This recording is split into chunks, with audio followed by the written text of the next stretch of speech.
I am the top G.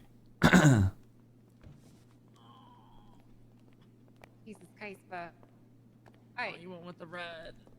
Oh, you're just making yourself Yo, into home, I'm in it. Yep. Well, me casse two casse. That's the one. That's the one. That me casse, two casse. So listen, I feel like we have a lot of things to talk about. We've had some. I don't know if Tommy caught you up on what happened today. I can't hear shit. Do you mind? Did he? Hang on. Sorry. Okay. There was a madness in my ear. Oh yeah, of course. You want something to drink before we get started? A drink? Yeah. Or should I sit down? Well, we can go sit down. Come on. Over here. You're right there. You're hanging or something. She's struggling right now. Struggling with what? I ran someone over in a wheelchair. She's having moral issues with herself at the moment. Well, they didn't have working legs anyway, so I mean, I'm gonna be off radio for a bit. Sorry, they could have been a bad person. Meeting. They probably bad. They were in a wheelchair, so they probably deserved it. You know. I'm sorry. They probably got beat up for being assholes, and then they got put in a wheelchair. Well, I hit their truck and I hit them, so I might have crushed their non-working leg. Oh, I got you. It's possible I just made it worse. Yeah, you probably did. I probably did. Okay, well, I guess they could just like jump into it. So, did Tommy tell you about what happened today? He tried to give me the rough rundown as quick as he possibly could. Okay. It seems like things got very, very heated, and then settled down by the sounds of it. Well, it was a personal thing between Tommy and myself that somehow everyone managed to work their way into. You know what I mean? Like sometimes you have like personal drama, and the next thing you know, Can I hear the story from your side, if possible? Yeah, sure. So basically, it kind of starts a few weeks ago. I was just hanging out, just driving my car on, and I got a call from AP. And did you hear footsteps? I do. Wait, can you go check to make sure that we're not getting snooped on? Huh? Oh, look. There must be someone here. Oh! Footsteps. You okay? What's this chair? Why did I hear footsteps? I don't see anyone. Get me out of it. Am I just carrying? Oh, yeah, it must be. Yeah, it must be. These cheap offices. Okay. Yeah, super cheap. All right, let me take a seat. So, I mean, it all started off pretty innocuous. Essentially, I got a call from AP, and he told me that Tommy Cruiser was considering leaving Yokai, and he just confided that in him. And I immediately got a little bit worried about that, and I gave Tommy a call, and we had a chat, and he told me that he'd been thinking about it because he wanted to fully focus on the Mandem stuff and hanging out with you guys. And I understood that, but I was just a bit upset that he didn't tell me personally. And then he's like, well, I'm going to think about it. I'll call you back in a little bit, and we'll have a chat further about the issue. And I'm like, okay.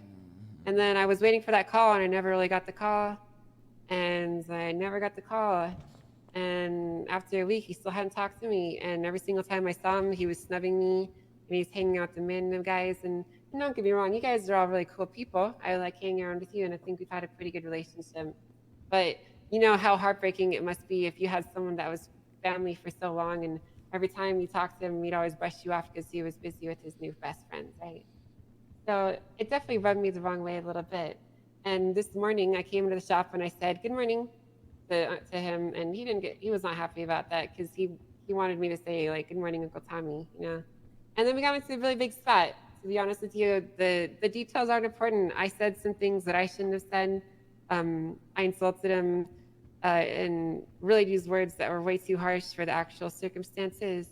And I don't really want to get too much into the interpersonal drama because I don't really think that it's that important. I mean, unless you want me to. No, I think like I got a rough rundown of the stuff, you know? Yeah, he said some shit. I said some shit. We were very angry at each other. We had a mature adult conversation. We apologized. We made up. Everything's fine. And then he decided to leave Yokai. And he did kind of allude to the fact that you might be thinking of doing the same. So I wanted to bring that up with you. Are you considering leaving? Wait, Tommy alluded to that. Yeah.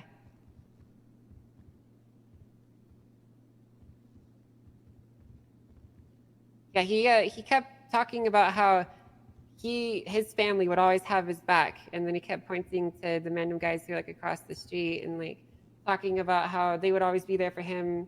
And one of my members had stormed off and was very upset with me, and he was gloating about how it seemed like no one had my back, but everyone had his, and he was just being really snide about the whole thing.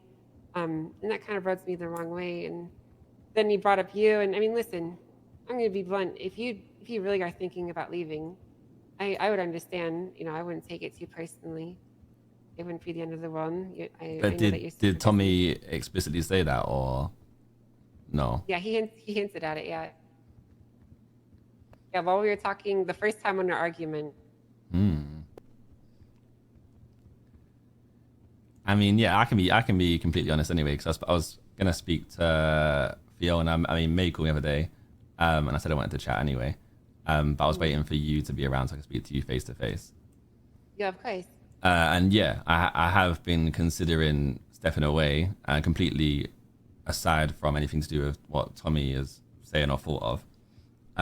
Purely on the basis that, as you know full well, either I'm too busy or sidetracked to get involved with a lot of stuff that you get like down and do.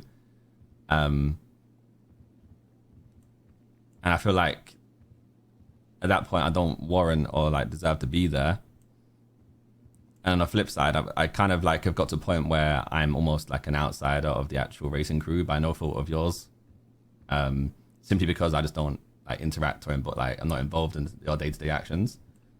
Yeah. So let's say, for example, like May on the phone said about like some of the things that might be coming up that might be quite interesting or exciting.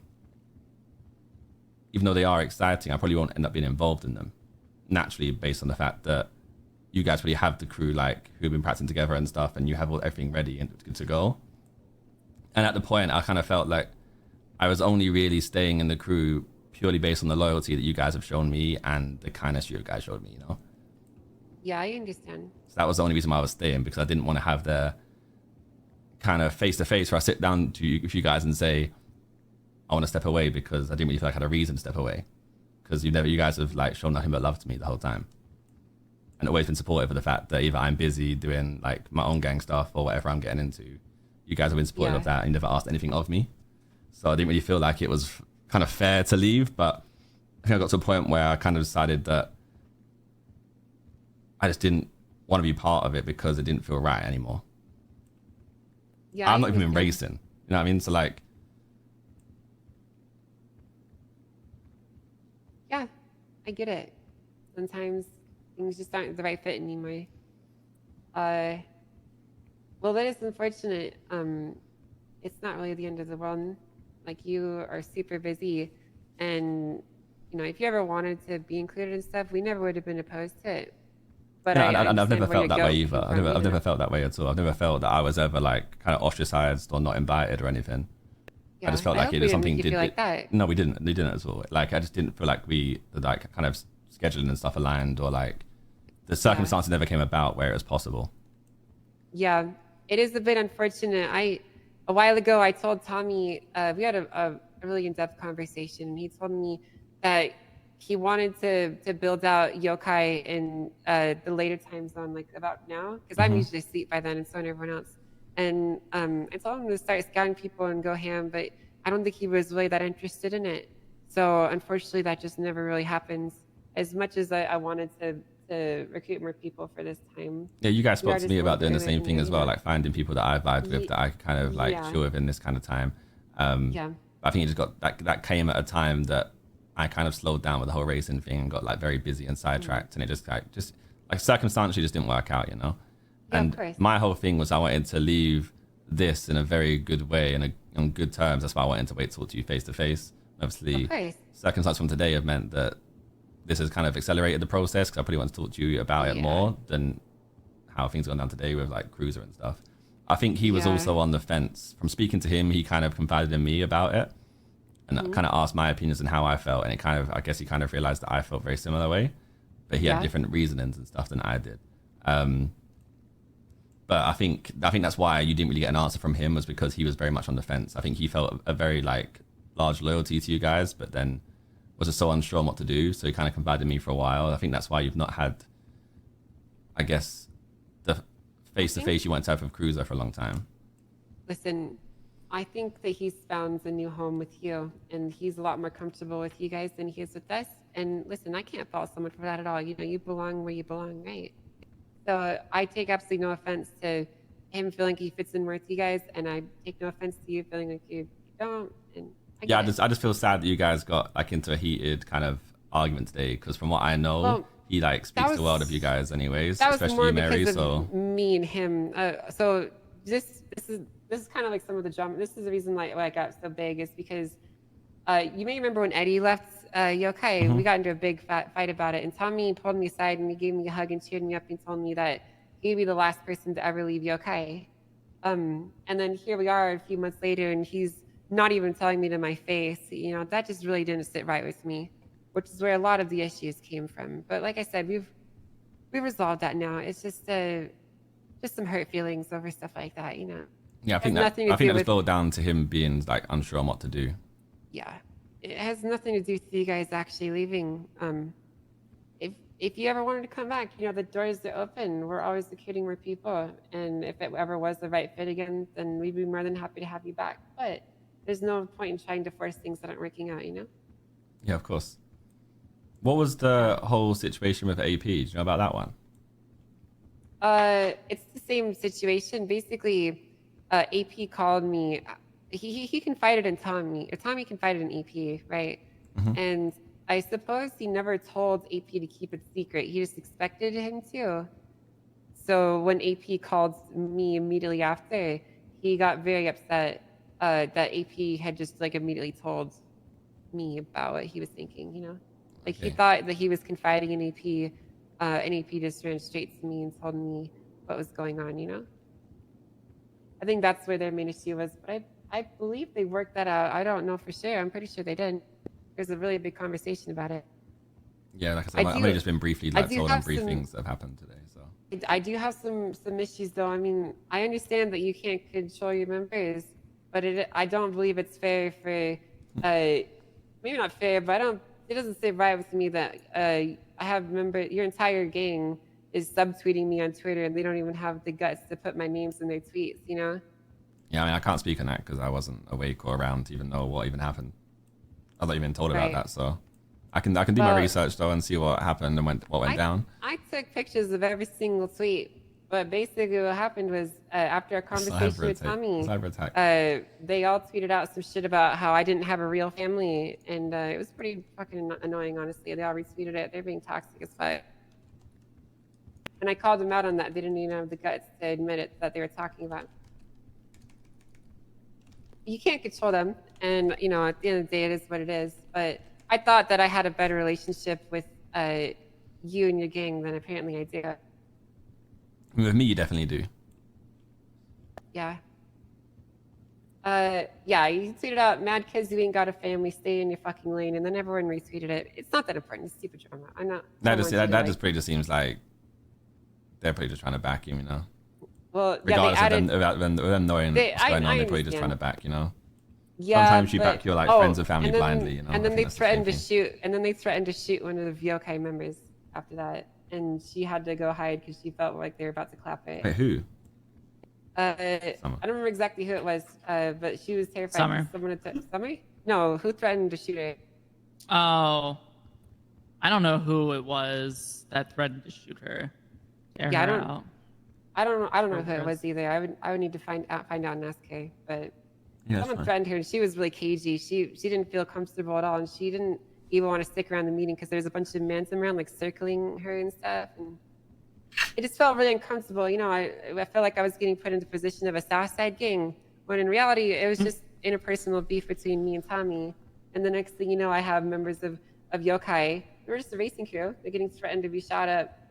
It just didn't feel right, you know. Something just didn't seem right about it. I mean, I can't speak on it 'cause I just don't know. I know. I'm more so just telling you where I was. I'm not expecting you to do anything about it. Yeah, from knowing them, I assume they're just blindly like just backing them and doing whatever they feel it's suitable to back their friend, right? I think that's kind of how it was. Yeah. I imagine. They had good intentions. Obviously, it just comes off in a very bad way. Yeah, absolutely. So I also wanted to tell you a couple of other things. I don't intend for this to affect the oil arrangement that we have. If you want to change the arrangement that we have based off of this, no, I have absolutely no intention of changing that. Like I said, I like in my eyes, I didn't want this to ever go in any kind of negative way or on bad terms. I wanted to like peacefully leave and it be like just a common understanding between us, you know? Yeah. But obviously, it just kind of just gets a bit trickier with the whole Tommy situation as well at the same time. Right. So just to fill you in, I did remove. I've done some favors for Tommy, for people in your gang. So, for example, I hired Sparky to Mushkin's Motors after he asked me to, and Sparky never did a lick of work. So I decided to fire him today. That wasn't because he was in Mandem, and it's not because I'm retaliating against Mandem or anything. But you know, he was kind of. Well, Sparky's a nice guy, but he was kind of useless, and I only hired him as a favor for Tommy, so I removed him after today. But I'm not going to be prejudiced in my dealings with members of Mandem Latina Shop or anything like that, because I still believe that we have a good relationship. Yeah, that sounds good. That's what I'd want to happen, you know? Yeah. I'm a bit upset that it turned into much more than it really was. But it is what it is, right? Yeah, that's how I was kind of sad to hear, because I don't think that's even how Tommy wanted it to go either. No, like I said, he always speaks very highly of you, so yeah, I know. He's probably not going to speak too highly of me after today. I did say some very mean things. I'm sure he will. Give him time. Yeah, family get into arguments all the time, right? Literally. It happens. And the family arguments seem to be the most aggressive ones anyway, so. Yeah, because you always have the most nice passion. Stab each other with, you know, and you always have the most emotions about it. I've gotten into some pretty intense arguments. Listen, Tommy's still very near and dear to me. It's just, we just had an argument, that's all. Listen, Tommy's a really good guy. I don't know how close you two are, but he's probably one of my favorite people in the city. So make sure you take care of him, right? I mean, like, since joining Yokai, he was the kind of person I spoke to most, right, realistically. And he taught me a lot of racing wise as well, so. Yeah. Whatever adventures you two get up to, just make sure that you, I want you to think positively of him, even after all today. You know, he's a really fantastic guy. I've known him for years and years. I've known him for 4 years. And there's a reason I call him Uncle Tommy. He really is family to me. And as unfortunate as it is that I won't be seeing him as much, I'm happy to know that he found a place where he feels welcomed and loved and he feels like he belongs. So thank you for providing that for him. That's good to hear. And yeah, no, I mean, I'm not going to say thank you or anything, or you need to thank me. I mean, he earned his own way there, right? Like, he went from the roadman upwards, so. I've seen, I know, he's worked his way there. Don't get me wrong, but you and your friends, you provided a wonderful place for him to be. And seeing him be happy. Listen, I've seen him in some really low places, and seeing him be so happy just really does warm my heart, even if I'm mad at him. So I do need to thank you. You may not think like I do, but I feel like I need to. Okay, fair enough. Of course. So listen, I do want the jacket and the katana. Yeah, that's no worries at all. I will put them in a closet for you if you ever change your minds and you want to come back. The door is open for you and Tommy Cruiser, even though you fucking pissed me off. He is still family.